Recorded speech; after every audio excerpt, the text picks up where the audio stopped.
அனைவருக்கும் வணக்கம். எனது பெயர் மருத்துவர் அனுராதா.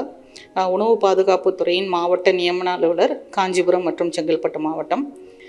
உணவு பாதுகாப்புத்துறை சார்பாக உணவு வணிகம் செய்யும் அனைத்து உணவு வணிகர்களும் கட்டாயம் FSSAI லைசன்ஸ் கட்டாயம் பெற்றிருக்க வேண்டும்.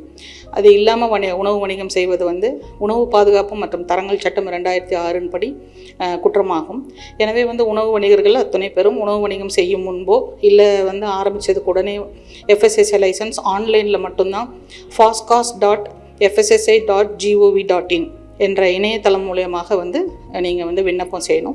அது மட்டும்தான் approved side for FSSAI application போடுறதுக்கு. அதை தாண்டி வேறு எதுலேயுமே நீங்கள் அப்ளை பண்ணக்கூடாது. அதனால் உணவு வணிகம் செய்கிற யாராக இருந்தாலும் FSSAI லைசன்ஸு கட்டாயம் உங்களோட விற்று கொள்முதல் படி நீங்கள் எடுத்திருக்க வேண்டும், அப்ளை பண்ணி. நன்றி. வெளியீடு உங்கள் செய்தி மக்கள் தொடர்புத்துறை.